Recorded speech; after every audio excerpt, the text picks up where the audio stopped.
Welcome dear students, my name is Muhammad Ahsan Aslam, working as subject specialist in chemistry at Divisional Public School and College Sahiwal. Let's start our today's lecture. Dear students, आज का हमारा lecture chapter number 14 macromolecules और जो topic है वो lipid से related है। आज के लेक्चर में हम लिपिड्स का introduction, sources of lipids, composition of lipids, classification of lipids, physical properties of lipids, chemical reactions और इनके यूजेस जो हैं वो डिस्कस करेंगे। आइए आज का टॉपिक स्टार्ट करते हैं। लिपिड्स। सबसे पहले व्हाट आर लिपिड्स। ये जो लिपिड्स हैं ये ग्रीक वर्ड लाइपोज, जिसका लफ्ज़ी माना फैट है, इसी से डिराइव हुआ है और ये नेचुरली अकरिंग ऑर्गेनिक कंपाउंड्स हैं और इनका सोर्स एनिमल्स और प्लांट्स होते हैं क्योंकि ये नेचर में ऑर्गेनिक हैं, इसीलिए ये ऑर्गेनिक सॉल्वेंट्स के अंदर सॉल्युबल हैं और ये हेट्रोजीनियस ग्रुप ऑफ सब्सटेंसेस से मिलके बने हुए हैं। इस बात का मतलब ये है कि इनमें कार्बन, हाइड्रोजन के अलावा भी एलिमेंट्स जो हैं वो इनकी स्ट्रक्चर के अंदर शामिल हैं। इनकी मंदरजा झैल खूबियाँ हैं कौन कौन सी। Number 1, they are insoluble in water and soluble in non polar solvents. Non polar solvents कौन कौन से? Ether, chloroform, benzene etcetera. Second property है their primary building blocks are fatty acid, glycerol and sterols. तो ये जितने भी आपके पास lipids हैं इनके जो बेसिक बिल्डिंग ब्लॉक्स हैं ये फैटी एसिड्स हैं, ग्लिसरॉल जो कि अल्कोहल की एक टाइप है और आगे इनके साथ स्टीरोल शामिल होते हैं। थर्ड है they are utilised by living organisms. तो इनको जानदार ही क्या करते हैं, इस्तेमाल करते हैं।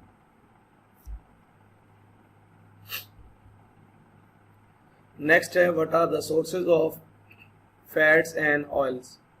तो इनके 3 किस्म के ये सोर्सेज हैं कौन कौन से? Animals, plants and marine organisms. Animal fats are located particularly in adipose tissue cells. तो एनिमल्स के अंदर फैट कहाँ पे स्टोर होती है? उसका आंसर है एडिपोज टिश्यू। जबकि butter and ghee are a special type of animal fats. तो ये एनिमल फैट की स्पेशल टाइप जो है ये बटर और घी है, जो हमें पता है कि किससे, मिल्क से आगे बनती है। Vegetables oils are chiefly present in seeds and nuts of plants. तो जो वेजिटेबल ऑयल्स हैं ये हमें सीड्स और प्लांट्स के नट से हासिल होते हैं। Marine oils are obtain from sea animals like salmons and whales etcetera. तो ये जो मेरीन ऑयल्स होते हैं ये उनकी चर्बी को पिघलाकर उनसे आगे हासिल किए जाते हैं। तो ये था dear student sources of fats and oils. तो हमने देखा कि फैट्स एंड ऑयल्स के 3 ही किस्म के सोर्सेज हैं।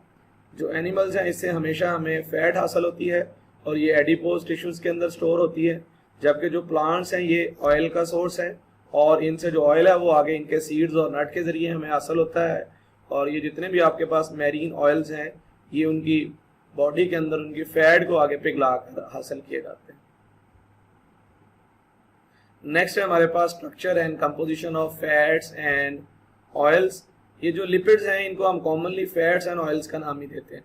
तो जब भी हम फैट एंड ऑयल की बात करेंगे तो इसका मतलब हम लिपिड्स की बात कर रहे हैं। Animals and vegetable fats and oils have similar chemical structure. बेटा सोर्स कोई भी हो, चाहे फैट या ऑयल का सोर्स एनिमल है या वेजिटेबल है, तो इनकी जो केमिकल कंपोजिशन है वो ऑलमोस्ट एक जैसी होती है। जैसे ये आपके पास ट्राई एस्टर्स होते हैं। एस्टर्स का मतलब इनके अंदर कार्बोक्सिलिक एसिड आगे अल्कोहल के साथ जुड़कर एस्टर बनाता है और ट्राई एस्टर का मतलब है इनके अंदर ये फंक्शनल ग्रुप जो है वो 3 बार होता है।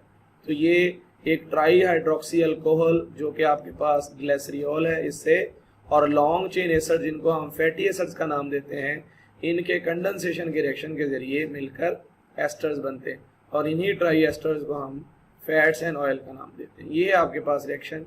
ये फार्मूला है एक ट्राई हाइड्रोक्सी अल्कोहल का, इसमें 3 बार हुआ। अच्छा ये ट्राई हाइड्रोक्सी अल्कोहल है, इसका नाम ग्लिसरॉल है, और ये आपके पास है लॉन्ग चेन कार्बोक्सिलिक एसिड जिनको हम फैटी एसिड्स का नाम देते हैं। जब ये आपस में जुड़ते हैं तो ये आपके पास फैटी एसिड से आगे क्या बनता है, हमारे पास एस्टर्स बनते हैं। और आइए अब हम देखते हैं कि ऑयल और फैट में क्या फ़र्क होता है। बेटा अगर आपके पास जो लिपिड है इसके अंदर किसी भी जगह पे आपको डबल बॉन्ड नज़र आ जाए, अनसैचुरेशन आ जाए, तो ऐसे लिपिड्स जिनमें अनसैचुरेशन हो, कार्बन और कार्बन में डबल बॉन्ड हो, इन्हें हम ऑयल का नाम देते हैं। और अगर इनमें सारी जगह पे सैचुरेशन हो, कार्बन और कार्बन के सिंगल बॉन्ड्स हों, तो इन्हें हम जो है वो फैट का नाम देते हैं। तो ये एक बुनियादी डिफरेंस है फैट और ऑयल्स के अंदर। ऑयल्स के अंदर अनसैचुरेशन होती है, जबकि फैट्स के अंदर जो है वो सैचुरेशन होती है। Chemically common oils and fats are the mixture of saturated and unsaturated triglycerides present in various ratios। तो जो हम नॉर्मली फैट एंड ऑयल अपनी डेली लाइफ में इस्तेमाल करते हैं, उसके अंदर इन दोनों का मिक्सचर होता है। उसके अंदर कुछ परसेंटेज अनसैचुरेटेड और कुछ परसेंटेज सैचुरेटेड की होती है। नेक्स्ट है क्लासिफिकेशन ऑफ लिपिड्स। तो लिपिड्स को 3 तरह से क्लासीफाई किया जाता है। उनमें सबसे पहली टाइप है सिंपल लिपिड्स। अगर आप एस्टर्स को हाइड्रोलाइज करें, मतलब आपके पास कोई लिपिड है, उसको आप वाटर की मदद से डिकम्पोज करवाएं और उसके कंपोनेंट में आपको सिर्फ आगे फैटी एसिड और ट्राई हाइड्रोक्सी अल्कोहल ही हासिल हो, इसका मतलब ये आपके पास लिपिड की सबसे सिंपल टाइप है। और इसकी एग्जांपल है आपके पास fats and oil. Fats and oil की जब भी हाइड्रोलिसिस की जाती है तो इनसे आगे हमें सिर्फ 2 ही कंपोनेंट हासिल होते हैं, या फैटी एसिड मिलता है या हमें ग्लिसरॉल मिलता है। तो ये हमारे पास सिंपल लिपिड्स की टाइप्स हैं। नंबर 2 है हमारे पास कंपाउंड लिपिड्स। इसमें सिंपल लिपिड्स के साथ कोई ऐसे ग्रुप लग जाते हैं जिसकी वजह से इनको कंपाउंड्स लिपिड कहते हैं। जैसे अगर आपके पास फैटी एसिड और अल्कोहल के साथ साथ इनके साथ कुछ ग्रुप लग जाएं, जैसे फास्फोलिपिड्स के अंदर फास्फोरिक एसिड अटैच होता है, लिपोप्रोटीन्स के अंदर लिपिड के साथ प्रोटीन अटैच होती है, और इसी तरह से जो आपके पास लिपोपोलीसेक्राइड्स हैं, इसमें लिपिड के मॉलिक्यूल्स के साथ कोई भी पॉलीसेक्राइड का मॉलिक्यूल अटैच होता है। तो जब भी आपके सिंपल लिपिड्स के साथ कोई एक्स्ट्रा एडिशन में ग्रुप लग जाएगा, जैसे फास्फोरिक एसिड है, प्रोटीन हो सकती है, पॉलीसेक्राइड हो सकते हैं, तो ऐसे लिपिड्स को हम कंपाउंड लिपिड्स का नाम देते हैं। और लास्ट है हमारे पास डिराइव्ड और एसोसिएटिव लिपिड्स। तो ये असल में आपकी जो दोनों सिंपल लिपिड्स हैं और कंपाउंड लिपिड्स हैं, इनकी हाइड्रोलिटिक प्रोडक्ट्स हैं, इनसे आगे ये फर्दर डिराइव होते हैं। तो ऐसे लिपिड्स जो कंपाउंड और सिंपल लिपिड से आगे डिराइव होते हैं, उन्हें हम डिराइव्ड या एसोसिएटेड लिपिड्स का नाम देते हैं। इनकी एग्जांपल्स हैं स्टीरोल्स, विटामिन डी, टर्पीन्स। तो ये डिराइव्ड या एसोसिएटिव लिपिड्स की एग्जांपल्स हैं। तो लिपिड 3 तरह के हो सकते हैं, सिंपल, कंपाउंड लिपिड्स या डिराइव्ड और एसोसिएटेड लिपिड्स। नेक्स्ट हमारे पास इनकी कुछ फिजिकल प्रॉपर्टीज हैं। सबसे पहले ऑयल एंड फैट्स में आइदर बी लिक्विड और non crystalline solid at room temperature. बेटा अक्सर औकात ये क्वेश्चन आ जाता है, what is the difference between oil and fats. तो इनमें जो सबसे बेसिक और बुनियादी डिफरेंस है वो है सैचुरेशन और अनसैचुरेशन का। ऑयल में अनसैचुरेशन होती है जबकि फैट में सैचुरेशन होती है। और जो दूसरा इनका पॉइंट ऑफ डिफरेंस है वो ये है, ऑयल रूम टेम्परेचर के ऊपर लिक्विड्स होते हैं और जो फैट है ये रूम टेम्परेचर के ऊपर नॉन क्रिस्टलाइन सॉलिड फॉर्म में एग्जिस्ट करते हैं। तो ये पहली फिजिकल प्रॉपर्टी इनकी फिजिकल स्टेट से रिलेटेड है। अगर कोई लिपिड ऑयल है तो वो हमेशा लिक्विड होगा, और अगर वो फैट है तो वो आपका नॉन क्रिस्टलाइन सॉलिड होगा। सेकेंड प्रॉपर्टी, जब ये प्योर होते हैं तो ये कलरलेस और ऑर्डरलेस होते हैं और इनका कोई टेस्ट नहीं होता। लेकिन जब ये खराब होते हैं तो हमने देखा कि ये स्मेल मारते हैं, इनकी कोई बैड फाउल स्मेल होती है। लेकिन जब ये प्योर होते हैं तो ये कलरलेस भी होते हैं और टेस्टलेस भी होते हैं। थर्ड प्रॉपर्टी है, क्योंकि ये नेचर में नॉन पोलर होते हैं, ऑर्गेनिक है, इस वजह से ये वाटर के अंदर सॉल्युबल नहीं होते और ये ऑर्गेनिक सॉल्वेंट्स के अंदर ही सॉल्युबल होते हैं। ऑर्गेनिक सॉल्वेंट्स की एग्जांपल आपके पास हैं diethyl ether, acetone, carbon tetrachloride and carbon disulphide etcetera. So lipids are insoluble in water but readily soluble in non-polar solvents. Next property है, they readily form emulsions when agitated with water। जब पानी के साथ मिलाकर इनको high temperature पर गर्म किया जाता है तो ये emulsions बनाते हैं। In the presence of soap or other emulsifiers, तो इनके लिए इनमें कुछ केमिकल्स ऐड करने पड़ते हैं जिन्हें हम सोप का नाम भी देते हैं या उन्हें हम emulsifiers का नाम भी देते हैं। नेक्स्ट प्रॉपर्टी है, they are poor conductor of heat and electricity. तो ये हीट और करंट को गुजरने नहीं देते हैं, लिहाजा ये इंसुलेटर हैं and therefore serve as excellent insulator for the animal body.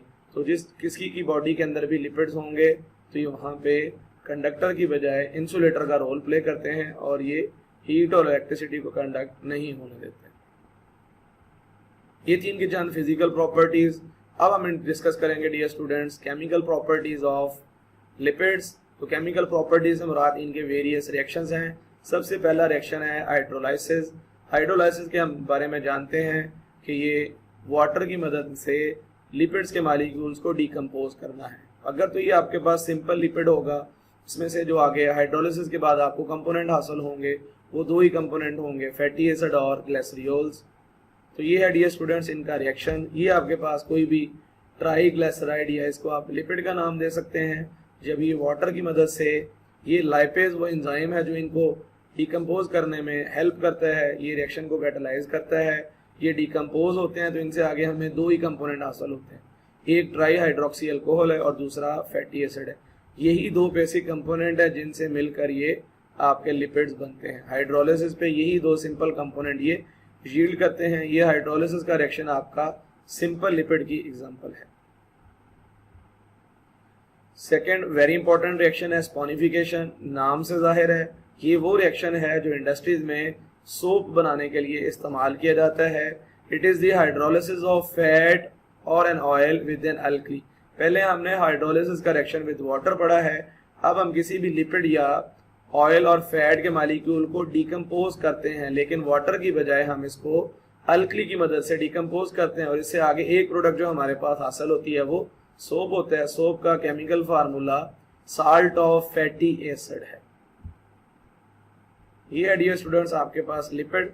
अब यहाँ पे हाइड्रोलिसिस के अंदर हमने वाटर की बजाय बेस इस्तेमाल करना है। दो प्रोडक्ट्स आपको हासिल होंगे, एक होगा ग्लिसरॉल और पहले जब हमने वाटर के साथ हाइड्रोलाइज करवाया था तो आपको यहाँ पे फैटी एसिड हासिल हुआ था। अब ये sodium salt of fatty acid है और sodium salt of fatty acid को ही हम सोप का नाम देते हैं। तो अक्सर औकात आपसे ये भी पूछा जा सकता है कि what is the chemical formula या केमिकल कंपोजिशन ऑफ सोप। तो soaps are sodium salt of या salt of fatty carboxylic acid. इस रिएक्शन का नाम जिसमें इससे आगे सोप बनाया जाता है, इस रिएक्शन को हम स्पॉनिफिकेशन का नाम देते हैं। थर्ड रिएक्शन है हार्डनिंग ऑफ ऑयल्स। इस रिएक्शन की भी इंडस्ट्री में बहुत ज़्यादा अहमियत है। जैसे नाम से जाहिर है हार्डनिंग, इसका मतलब ये पहले सॉफ्ट होते हैं लिक्विड की फॉर्म में, फिर आगे जब इनको सॉलिड फॉर्म में कन्वर्ट किया जाता है तो ये हार्ड बन जाते हैं। इससे पहले मैंने आपको डियर स्टूडेंट्स बताया ऑयल का मतलब आपके पास ये अनसैचुरेटेड है और फैट का मतलब ये आपके पास क्या है, सैचुरेटेड है। तो बेसिकली ये रिएक्शन जो है अनसैचुरेटेड को हाइड्रोजन के एडिशन से निकल कैटालिस्ट की मौजूदगी में सैचुरेटेड, जिसका नाम जो है वो फैट है, उसमें कन्वर्ट करना होता है।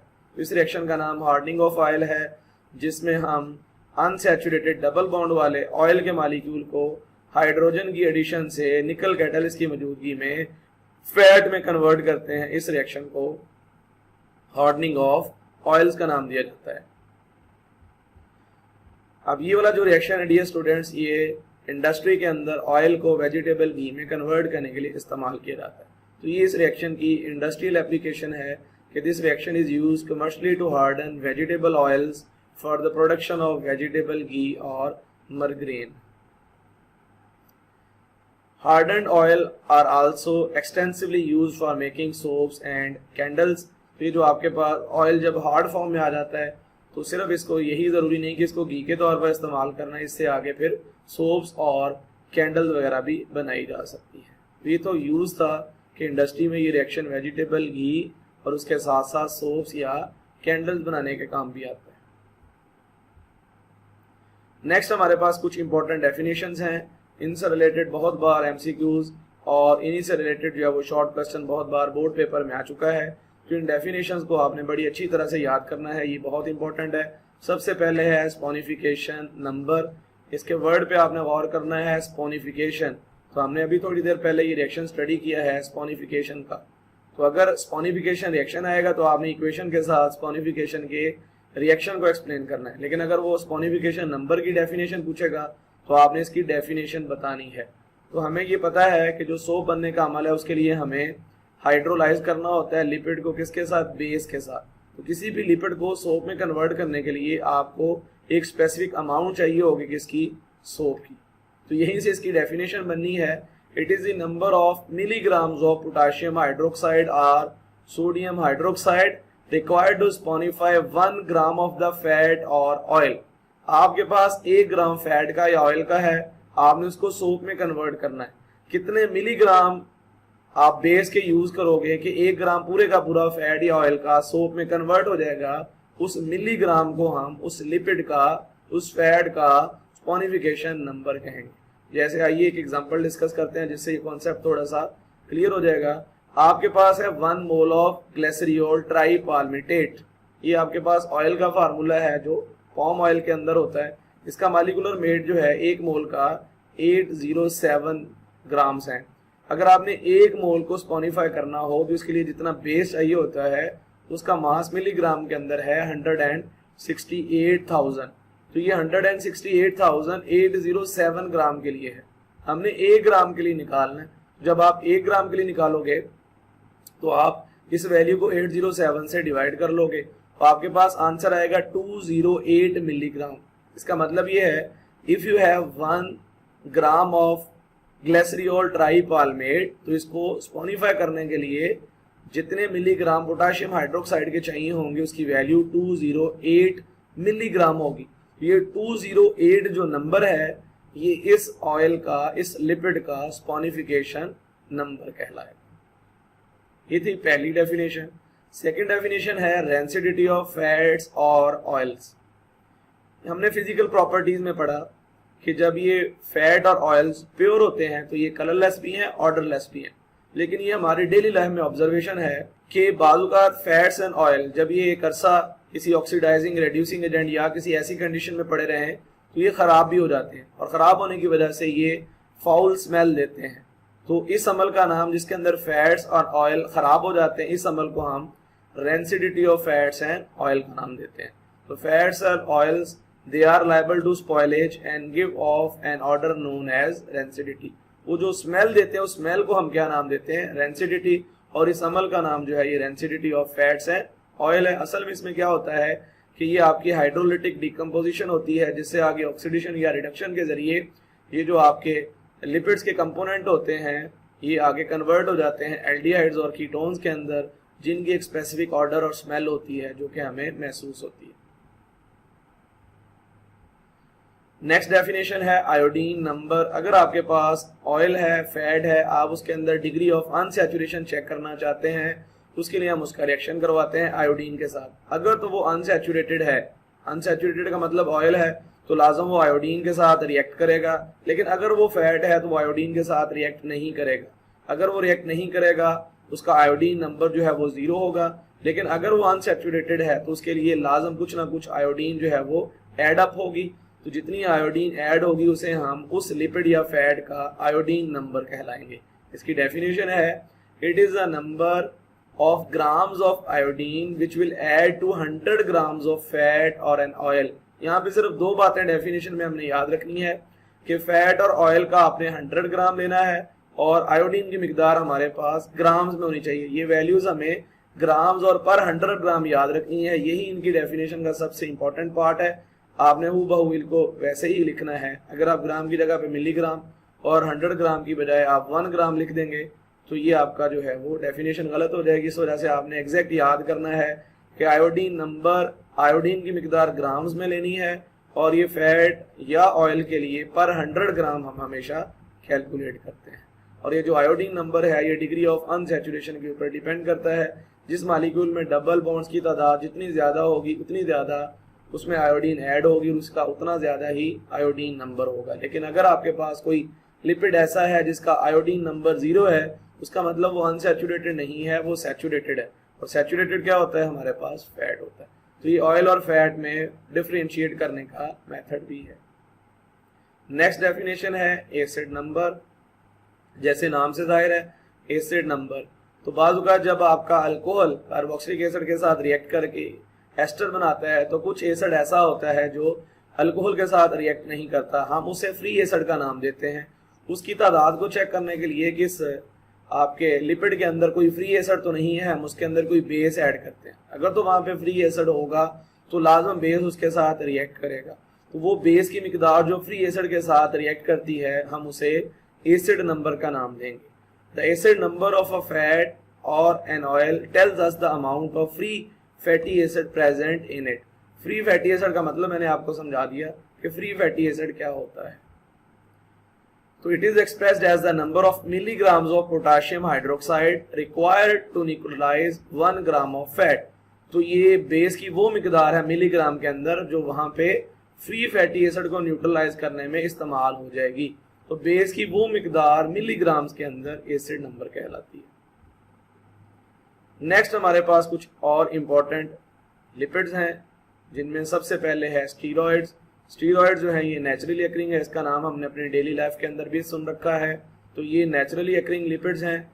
देयर पेरेंट न्यूक्लियस हैज पर हाइड्रोसाइक्लोपेंटेनोफेनेंथ्रीन component which consists of 3 6-membered rings A, B and C and 1 5-membered ring। तो इसके अंदर टोटल 4 रिंग्स होती हैं, 3 6-membered rings हैं और एक 5-membered ring है। अभी मैं आपको इसकी स्ट्रक्चर दिखाऊंगा तो स्ट्रक्चर के अंदर ये रिंग्स जो है ये हमें समझ भी आएंगी। These rings are joined or fused to each other and have a total of 17 carbon atoms. Very small variation in the bonding of atoms in the ring and in groups attached to them give rise to compounds that are remarkably diverse in their biological functions। बेटा इस बात का मतलब ये है कि अगर इनकी जिस तरह से ये आपस में जुड़े हुए हैं लिंकेज को थोड़ा बहुत चेंज कर दिया जाए या जो इनके साथ ग्रुप ब्रांच के तौर पर अटैच हैं उनको हम चेंज कर दें तो ये अपनी प्रॉपर्टीज को बहुत तेजी से क्या करते हैं, चेंज करते हैं और ये कोई नया कंपाउंड बना देते हैं। Some of the naturally occurring compounds belonging to steroids are cholesterol। तो steroids की आगे एक एग्जांपल है cholesterol, ergosterol, male and female hormones. ये सारी आपके पास steroids की आगे फर्दर टाइप्स हैं। ये इनका स्ट्रक्चरल फार्मूला है। ये जो आपके पास रिंग्स हैं A, B और C, A, B and C, ये 6-membered है और आप देख सकते हैं यहाँ से ये वो पॉइंट्स हैं जहाँ से ये एक दूसरे के साथ क्या है, डिफ्यूज्ड है। और ये जो डी वाली है ये आपके पास क्या है, एक 5-membered रिंग है। अगर टोटल इनमें एटम्स काउंट किए जाए कार्बन के तो ये 17 रिंग के अंदर बनते हैं। और ये वो ब्रांचेज हैं जिनकी हमने बात की थी कि अगर इन ब्रांचेज की वैल्यू को चेंज कर दिया जाए तो इनकी प्रॉपर्टीज जो है वो चेंज हो जाती है। तो ये है structure of steroid nucleus. Next हमारे पास स्टीरॉइड्स की आगे टाइप्स हैं। नंबर 1 में है cholesterol. It is the most abundant animal sterol and occurs in all animal tissues but only a few higher plants। तो ये पौधों के अंदर नहीं होता, ज्यादातर जो है ये एनिमल सोर्स से हमारी बॉडी के अंदर आता है। और cholesterol is present both in the free as well as the esterified form in the blood. तो ये हमारे ब्लड के अंदर अकेला कोलेस्ट्रॉल भी है और ये एस्टर की फॉर्म के अंदर भी अवेलेबल है। Animal tissues, egg, yolk, various oils and fats and nerve tissues. तो ये ब्लड के अलावा आपके एनिमल टिश्यूज में एग, यॉक और बहुत सारे ऑयल्स और फैट्स के अंदर भी ये पाया जाता है। अगर इसकी तादाद एक हद से ज़्यादा बढ़ जाती है तो हमने ये पढ़ा है या हमारी ये डेली लाइफ के अंदर सुनने में आता है कि अगर किसी को ब्लड प्रेशर का इशू है उसका कोलेस्ट्रॉल लाजम चेक करवाया जाता है। तो उसकी वजह क्या है कि अगर इसकी खून के अंदर ज्यादती है तो ये ब्लड के अंदर आगे खून के लोथड़े बनाता है जिसकी वजह से ब्लड प्रेशर जो है वो बढ़ना शुरू हो जाता है और ब्लड प्रेशर के बढ़ने से आगे दिल की मुख्तलिफ बीमारियां फैलती हैं। इसी वजह से डॉक्टर ये सजेस्ट करते हैं कि हमें घी की बजाय जो है वो ऑयल इस्तेमाल करना चाहिए, क्योंकि यहाँ पे हमने ये देखा है कि चंद एक प्लांट्स ऐसे हैं जिनके ऑयल के अंदर, सीड ऑयल्स के अंदर कोलेस्ट्रॉल होता है, वरना सारे के सारे ऑयल जो है ये कोलेस्ट्रॉल फ्री होते हैं और जो मोस्टली आपका एनिमल का सोर्स है इसके अंदर लाजम ये कोलेस्ट्रॉल पाया जाता है। तो ये थी पहली टाइप स्टीरॉयड की, कोलेस्ट्रॉल्स, ये इनका फार्मूला है। तो बेसिकली क्योंकि ये स्टीरॉयड का डेरिवेटिव है, स्टीरॉयड से आगे डिराइव होता है, तो इसके अंदर भी बेसिकली आपके पास क्या होंगी, 4 रिंग्स होंगी, 3 6 मेंबर्ड हैं और एक 5 मेंबर्ड है। लेकिन फ़र्क क्या है, इनके ऊपर जो ब्रांचेस लगी हुई हैं वो और इनके अंदर बॉन्डिंग में किसी जगह से थोड़ा बहुत जो है वो क्या है, डिफरेंस है। तो ये डिफरेंस आने की वजह से इनकी प्रॉपर्टीज़ के अंदर क्या हो जाता है, बहुत ज़्यादा डिफरेंस आता है। ये थी पहली टाइप कोलेस्ट्रॉल। अब हम देखते हैं सेकंड, वो है ergosterols. It is the sterol of fungi and yeast. तो ये फंगस और यीस्ट से हासिल होता है और जब ये आपकी बॉडी में होता है और आपकी बॉडी के ऊपर अल्ट्रावायलेट रेडिएशंस पड़ती हैं तो ये वाला एर्गोस्टीरोल आगे कन्वर्ट हो जाता है एर्गो कैल्सीफिरोल में, जिसको कॉमनली विटामिन डी का नाम भी दिया जाता है। तो ये हमारी डेली रूटीन में ऑब्जर्वेशन है कि विटामिन डी के लिए हम कहते हैं कि हमें धूप के अंदर बैठना चाहिए। उसकी वजह यही होती है कि ये वाला जो आपका स्टीरॉयड है जो आपकी बॉडी में होता है, जब इसके ऊपर सूरज की रोशनी पड़ती है तो सूरज की रोशनी से ये वाला जो एर्गोस्टीरोल है ये आगे आपकी बॉडी में विटामिन डी में कन्वर्ट होता है। नेक्स्ट है हमारे पास फॉस्फोलिपिड्स। नाम से जाहिर है फॉस्फो और लिपिड, तो इनमें लिपिड्स के साथ जो है ये फॉस्फोरिक एसिड ग्रुप अटैच होता है। तो ये वाले भी जो फॉस्फोलिपिड्स हैं ये भी नहायत इंपॉर्टेंट के लिपिड्स की टाइप हैं। तो कहते हैं these molecules are also enormous biological importance in the compounds. Two of the hydroxyl groups are esterified with fatty acid. तो आपने देखा कि हमारे पास 3 बेसिक फंक्शनल ग्रुप होते हैं, उनमें से 2 को आपने कन्वर्ट करना है फैटी एसिड में, जबकि जो तीसरा फंक्शनल ग्रुप है वहां पे आपके पास फॉस्फोरिक एसिड अटैच होगा। तो ये आपके पास लिपिड्स का आगे डेरिवेटिव बनेगा, क्योंकि ये फास्फोरिक एसिड के मिलने से बना है, इस वजह से इसका नाम फॉस्फोलिपिड है। तो एंड में हम अपनी बॉडी के अंदर लिपिड्स की अहमियत को देखेंगे, या हमारी डेली लाइफ के अंदर लिपिड्स की क्या अहमियत है। सबसे पहले they are good source of energy and make the food more palatable. तो ये एक तो बहुत बड़ा सोर्स है एनर्जी का। ये कार्बोहाइड्रेट्स और प्रोटीन से इनका 1 ग्राम जो है वो ज़्यादा एनर्जी देने की एबिलिटी रखता है, और ये हमारी खुराक को जो है वो ज़्यादा मज़ेदार बनाते हैं, क्योंकि ये हमारी डेली लाइफ के अंदर रूटीन है कि हमें जो ज़्यादा तली हुई चीज़ें होती हैं वो ज़्यादा पसंद आती हैं। नंबर 2 में they exert an insulating effect on the nervous system. तो आपके नर्वस सिस्टम के इर्द गिर्द फैट की इंसुलेशन की लेयर होती है, और जितने भी आपकी बॉडी के अंदर सेंसिटिव ऑर्गन्स हैं उनके इर्द गिर्द अल्लाह ताला ने कुदरती तौर पर लिपिड्स की लेयर बना रखी है जो उनको इंसुलेट करती है। जैसे किडनीज हैं, आपका हार्ट है, इनके गिर्द भी लिपिड्स की इंसुलेशन की लेयर होती है जो उनको आगे फर्दर प्रोटेक्ट करती है। थर्ड है they are good energy reservoirs in the body. तो बॉडी के अंदर इनकी सूरत में एनर्जी स्टोर होती है। नेक्स्ट इनकी इंपॉर्टेंस है lipids are integral part of cell protoplasm and cell membrane. तो ये सेल के आगे कुछ हिस्से हैं, cell protoplasm and cell membrane, जो कि आगे लिपिड से मिलकर बने हुए हैं। Some lipids act as precursors of very important physiological compounds. For example, cholesterol is the precursor of steroid hormones. इसका मतलब ये होता है कि आपकी बॉडी के अंदर हार्मोन्स पैदा करने के लिए आपको लाजम कोलेस्ट्रॉल चाहिए। तो ऐसे कंपाउंड्स को हम प्रिकर्सर्स का नाम देते हैं, जिनकी मौजूदगी में कोई दूसरा कंपाउंड जिस्म के अंदर बेहतर तौर पर अपना रोल प्ले कर सकता है, ऐसी चीज़ें जो हैं ये प्रिकर्सर्स कहलाती हैं।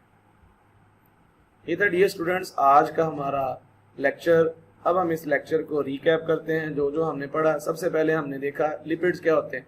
तो ये ग्रीक वर्ड था लाइपोज, जिसका मतलब यही है फैट एंड ऑयल। तो इसी से ये वर्ड जो है ये लिपिड डिराइव हुआ है। फिर उसके बाद हमने देखी कंपोजिशन। तो इसकी कंपोजिशन में हमें 2 मेजर कंपोनेंट नजर आते हैं, एक होता है फैटी एसिड और दूसरा होता है ट्राई हाइड्रोक्सी अल्कोहल, जिसे ग्लिसरॉल का नाम दिया जाता है।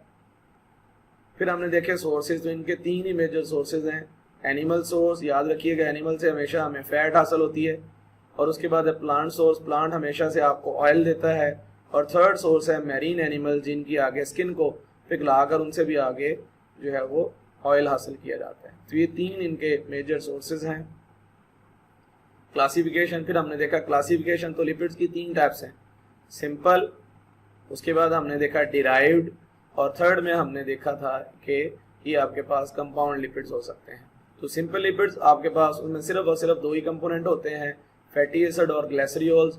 उसके बाद जो आपके पास सेकंड टाइप थी जिसके अंदर हमने देखा कंपाउंड लिपिड्स, उसमें सिंपल लिपिड के साथ कोई और ग्रुप जैसे फास्फोरिक एसिड, प्रोटीन अटैच हो सकती है, या कोई पॉलीसेकेराइड का मॉलिक्यूल अटैच हो सकता है, उन्हें हम नाम देते हैं कंपाउंड का। और लास्ट में हमने देखा था डिराइव। तो जो सिंपल और कंपाउंड इनसे आगे डिराइव होते हैं उनको हम डिराइव्ड लिपिड्स का नाम देते हैं। तो लिपिड आपके पास क्लासिफिकेशन के एतबार से 3 ही तरह के होते हैं। फिर हमने इनकी कुछ फिजिकल प्रॉपर्टीज देखी। फिजिकल प्रॉपर्टीज में हमने सबसे पहले इनकी फिजिकल स्टेट देखी कि अगर ऑयल है तो लिक्विड, और अगर आपके पास फैट है तो वो नॉन क्रिस्टलाइन सॉलिड्स होंगे। फिर हमने इनकी सॉल्युबिलिटी की बात की, क्योंकि ये ऑर्गेनिक और नॉन पोलर है, इस वजह से ये पानी के अंदर हल नहीं होते और ऑर्गेनिक सॉल्वेंट्स के अंदर हल होते हैं। फिर फिजिकल प्रॉपर्टीज में हमने इनका इमल्शन या पेंट बनाने का इफेक्ट देखा कि जब इनको वाटर और किसी सोप या इमल्सीफायर की मदद से गर्म किया जाता है तो ये आगे जो है वो इमल्शंस बनाते हैं। केमिकल प्रॉपर्टीज में हमने इनके 3 रिएक्शंस देखे। सबसे पहले हमने देखा हाइड्रोलिसिस को, फिर हमने देखा हाइड्रोलिसिस विद बेस जिसे स्पॉनिफिकेशन कहते हैं, और जो है उसके बाद हमने एंड में इनके यूजेस देखे कि हमारी डेली लाइफ के अंदर ये कहाँ कहाँ पे और क्या क्या रोल प्ले करते हैं। तो ये था हमारे आज के लेक्चर का रिकैप। अब एंड में आज के लेक्चर से रिलेटेड आपके ज़िम्मे कुछ असाइनमेंट हैं। सबसे पहले आपने डिफाइन करना है इन टर्म्स को, what is saponification number, iodine number, acid number. तो डेफिनेशन लिखते वक्त आपने स्पोनिफिकेशन नंबर, आयोडीन नंबर और एसिड नंबर में इनकी जो मिकदार लेनी है वो ग्राम में है, मिलीग्राम में है और पर 100 ग्राम है या पर ग्राम है। इस बात का आपने अच्छी तरह से ख्याल करना और यही बातें आपने डेफिनेशन में अच्छी तरह से मेमोराइज करनी है। फिर उसके बाद सेकंड क्वेश्चन है give the following reactions of lipids. उनमें आपने स्पोनिफिकेशन का रिएक्शन और हाइड्रोलिसिस का रिएक्शन जो है वो इक्वेशन के साथ लिखना है।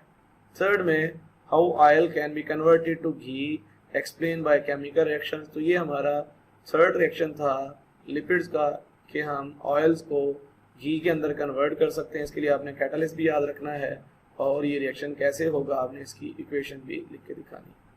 ये था डियर स्टूडेंट्स आज का हमारा लेक्चर। अपना बहुत सारा ख्याल रखें।